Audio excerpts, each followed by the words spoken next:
So today I'll be talking about how I received so much PR as a micro-influencer. Obviously, I'm no big-time influencer in any way at all. I have less than 2,000 on TikTok, less than 2,000 on Instagram. My Pinterest is a little bit higher. I've got like 20,000. But however, I'm not like a huge all-time creator, right? So that being said, I have gotten a lot more PR recently. I have received quite a bit, as you might have seen in my last YouTube video. I had a very big unboxing, and I just got like 3 more things in the mail today. I just thought as a micro-influencer, I might be able to share what I've learned to help other aspiring creators. In your journey, I'm sure you've seen the other micro-influencers and other big-time influencers getting their PR, so then you start looking up like, well, how do I get to that point, right? So the very first thing you probably will see would be in TikTok and Lemonade and Pinterest would be all those emails, right? You get, here's the list of emails that will send to micro-influencers. That is not all true. The first mistake I would say to avoid would be to follow all of those emails. I learned that by emailing them, not all of them are right, most of them are not. Sometimes they would get forwarded to the right person, but a lot of times the email just wouldn't deliver. Like the inbox was not valid, so it would just fail, and then you're kind of back to square one there. So my first tip would be that you look up the emails, go on Google, search whatever company's PR email or manager, marketing, media team email, and try to find that first. So that would be my first tip, because you will waste a lot of time if you don't. Next tip would be to make a spreadsheet. I made a spreadsheet of everybody I had emailed, right? I wrote the brand name, the email, if they had responded, and if they had accepted. There are a lot of them who did not reply, unfortunately. A lot of them did not. There were quite a few who also rejected me. One issue that I noticed was that due to the mass influx of everyone wanting to get PR from all these big time companies, it makes it very hard to get accepted. A lot of them have disabled either their emails, or they'll disable the opportunities for PR. And then there's quite a bit, looking for a very select criteria, certain followers or, diversity, anything like that.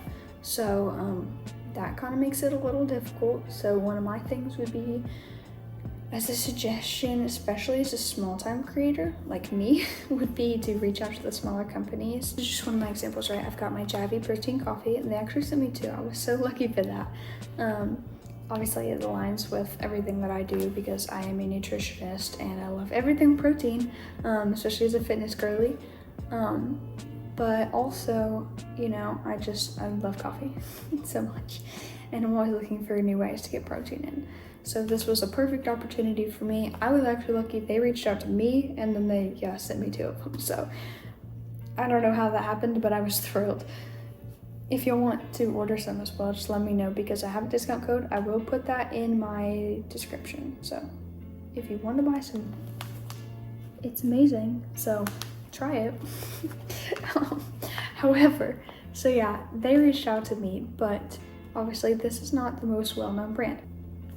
I have seen the little bottles of concentrate, from the Javy brand of, it wasn't protein coffee, just regular coffee, but that they make, and I've seen it being PR for other small content creators. I was lucky that I got the protein one. I was really excited about that.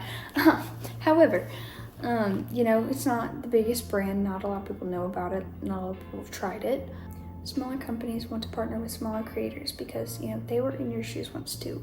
They started out small. They are growing, and they want you to grow with them, right? So that is why it is easier to reach out to smaller companies and get the opportunity for PR. Now, granted, sometimes they don't have the marketing budget, so that is a common reason you might get denied for that. However, it is still worth trying out, because this is amazing.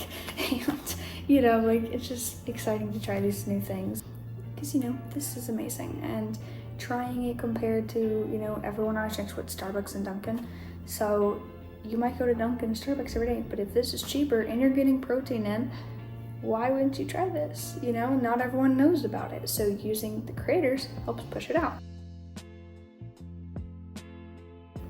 Obviously, they emailed me and I didn't have to reach out to them, but they wouldn't have known where to do that if my email wasn't in my bio.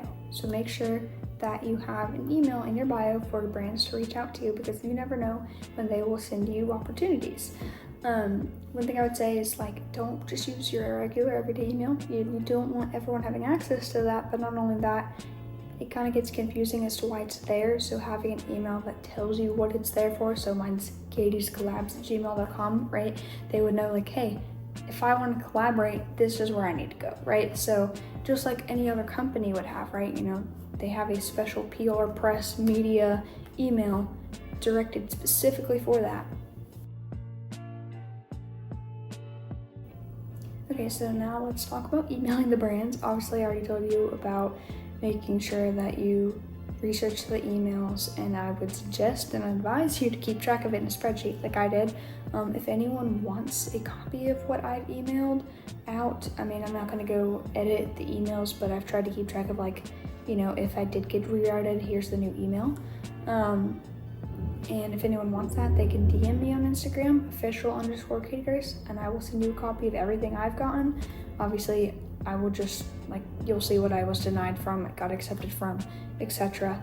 So obviously, when you're starting out your email, you need a good hook. You need to really grab their attention and also tell them why you were there.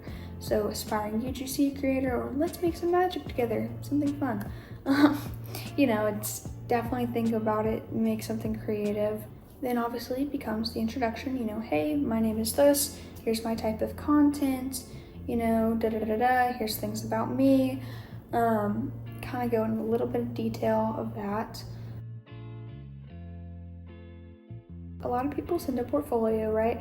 You know, I have my own marketing business, right? So having something that I could show off, like, hey, I'm great at graphic designing, that's what I do, right? So I can show you, like, hey, here's some of my skills. This is why it also might be a good, you know, idea for your business, because I can create these visual, eye-catching designs, right? So it's just an extra way to, like, put yourself out there.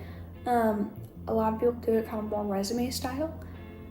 I tried to make mine a little more fun, and I've had a lot more success doing it that way. I know it's kind of hard to see, but obviously this is my little portfolio. I've got, you know, obviously my name, where to contact me, a picture of myself so they can see who they'd be working with. I've included, you know, catchy, clever title, you know, why they should work with me, why it would be a good fit, you know, why I would be a good person to represent their brand, right? Then I have my social media handles, my following counts, and then obviously I added a couple little things about me. It's not necessarily necessary. I just wrote that I have my own marketing business, my background in nutrition and personal training, beauty pageants, modeling, that sort of thing. So just to kind of give a little bit about me, why it might be a good fit, just to kind of further that, right? Then I have, just kind of a little closing statement and a way to contact me. If anyone wants to see a copy of what I did, I will DM it to you. Just reach out to me on Instagram.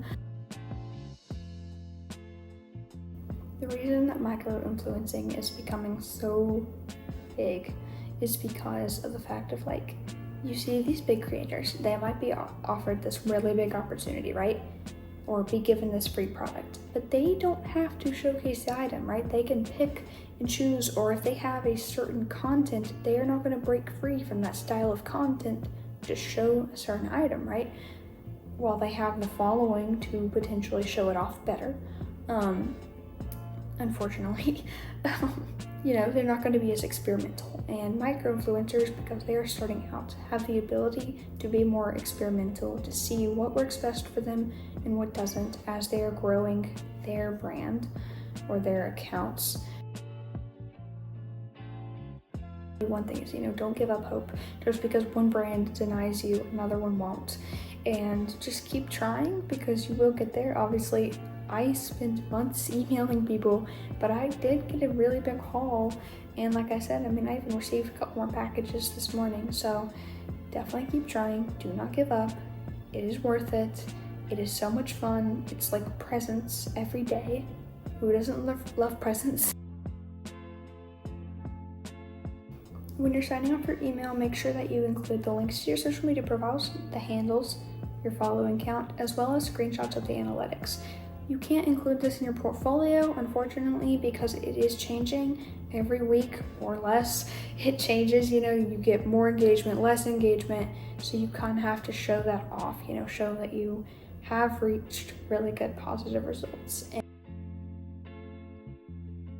And that will also further your chance, because if you don't get very good engagement, you will want to relook at what you are doing, revisit what you are doing, and try to fix that. Then go reach out to brands, because you will have a lot higher of a chance to get, accepted into PR when they know, like, hey, a lot of people like what she's doing something right? So, let's work with her.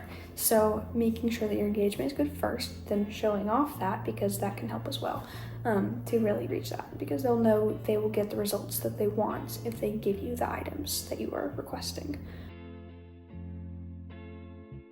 I wouldn't advise you just like, hey, I want this product, or I want to try this product. Don't do that. You can say, like, if you love the brand or familiar with the brand, like, hey, this is some of my favorite products, like, I'm familiar with the brand, I love what you guys stand for, that type of thing is usually a pretty good look for that.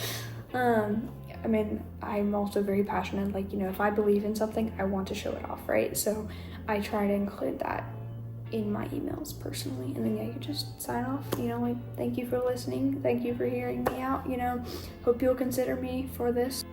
One way I like to look at it is it's kind of like applying to a job.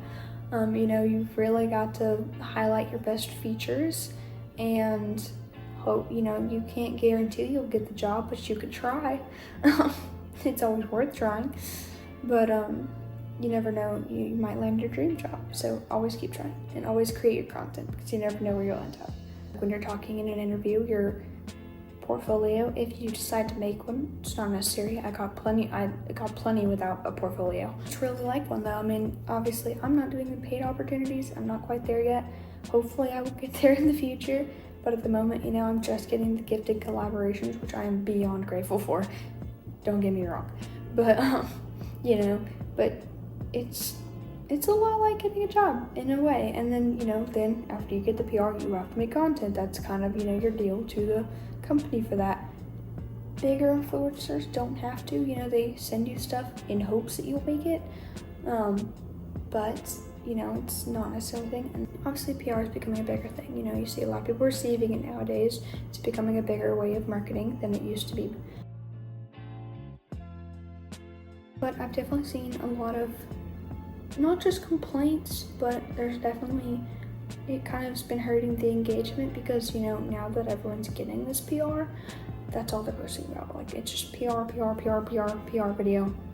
That's it, right? Just, that's all the content is. And there needs to be breaks. So you kind of have to be like, PR, here's this awesome product. Here's my personality. Here's why you should still, engage. Here's why my opinion matters. All that sort of thing. So there needs to be a balance of that, and not enough creators are doing that. So make sure, if you are getting the opportunities of getting PR, to do that. Don't just post your PR. Don't just post about products. Then it's like watching a billion advertisements. No one wants to do that. Obviously, yes, recommendations, seeing the cool, pretty packages people get, amazing, and we like to see that. But when it's just like advertisement after advertisement after advertisement, no one wants that.